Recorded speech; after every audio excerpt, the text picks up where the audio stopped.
Ni s-a spus din copilărie că șarpele din Geneza este diavolul, că acel episod din grădina Edenului este originea păcatului, căderea omului, începutul vinovăției. Dar dacă totul a fost interpretat într-un mod incomplet, dacă șarpele nu a fost aducătorul răului, ci mesagerul unei conștiințe trezite. Textul din Geneza nu spune de fapt că șarpele este diavolul, spune doar că este cea mai șireată dintre toate vietățile câmpului. Iar după ce Eva mănâncă din fruct, nu urmează un dezastru apocaliptic. Urmează, în schimb, ceva uimitor. Adam și Eva devin conștienți, li s-au deschis ochii, încep să cunoască și să perceapă lumea altfel. Încep să gândească, își dau seama că sunt goi, simt rușine, curiozitate și frică, cu alte cuvinte, devin umani. Adevărata întrebare este de ce ar fi conștiința un păcat?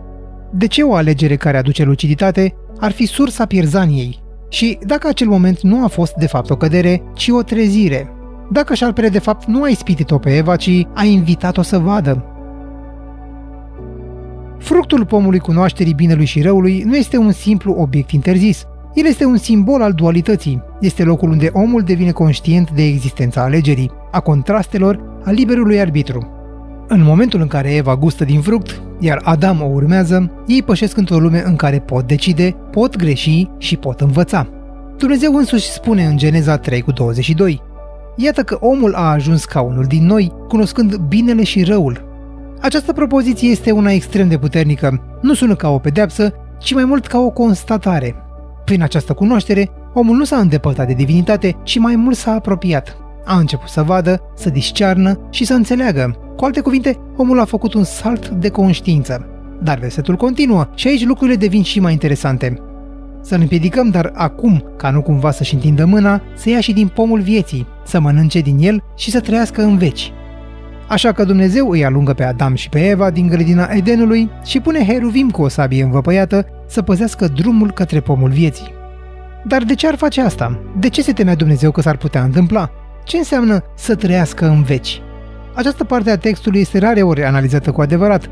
Ea pare să sugereze că omul a fost foarte aproape de ceva mult mai mare, de o conștiință completă, poate de o trezire deplină, poate chiar de accesul la eternitate sau nemurire spirituală, iar asta cumva nu i-a fost permis. Poate că nu încă.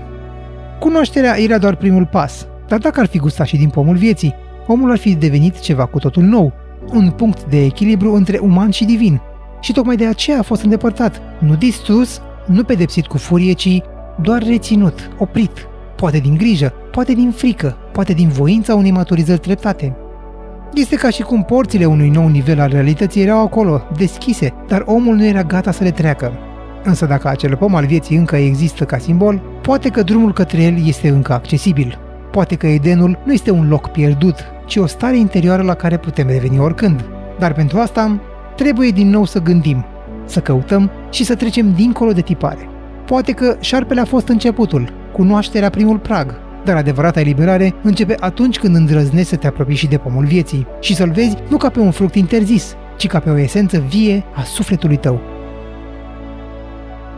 În multe culturi antice, șarpele nu este văzut ca dușmanul omului, ci ca un simbol sacru. În tradiția hindusă, Kundalini este energia divină latentă care, odată activată, urcă de-a lungul coloanei vertebrale și trezește centri interiori de conștiință. Este reprezentat ca un șarpe încolăcit.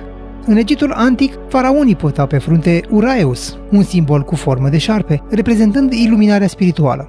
În medicina modernă vedem simbolul caduceului, adică doi șerpi încolăciți în jurul unui baston, iar ADN-ul, structura esențială a vieții, are forma unei spirale duble, foarte asemănătoare cu acei șerpi. Așadar, simbolul șarpelui apare în toate colțurile lumii, în mituri, în temple, în vise, în corpul uman. El reprezintă nu răul, ci drumul către lumină.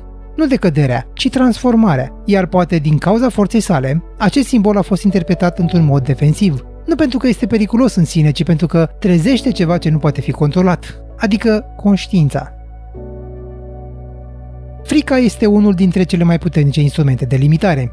Ne învață să ne temem de ceea ce nu înțelegem, ne face să confundăm necunoscutul cu pericolul și poate de aceea, în loc să explorăm simboluri, ni s-au dat explicații fixe, închise, fără drept de întrebare. Dar un om trezit nu mai este ușor de manipulat, nu mai urmează fără să înțeleagă, nu mai acceptă o realitate doar pentru că așa i s-a spus și atunci, într-o lume care a fost clădită pe conformism, un om conștient poate deveni incomod. Poate de aceea, în loc să fim învățați că avem o energie interioară, cum ar fi Kundalini, ni s-a spus că de fapt este periculoasă. Poate de aceea, în loc să fim invitați să gândim liber, ni s-a oferit o poveste cu o vină ancestrală. Dar întrebarea este una foarte, foarte simplă. Cine are de câștigat atunci când omul rămâne adormit? Trezirea spirituală nu este o rătăcire, ea este de fapt o revenire. Nu este o rebeliune sub nicio formă, ci o reamintire a cine ești tu cu adevărat. Și poate că adevărul despre șarpe, despre cunoaștere, despre căderea din Eden, nu este despre pierderea paradisului, ci despre începutul căutării. Poate că păcatul originar a fost de fapt prima alegere autentică, iar cheia spre lumină nu este ascunsă în cer, ci foarte adânc în noi, în dorința de a ști, de a înțelege, de a iubi și de a crește, în curajul de a pune întrebări.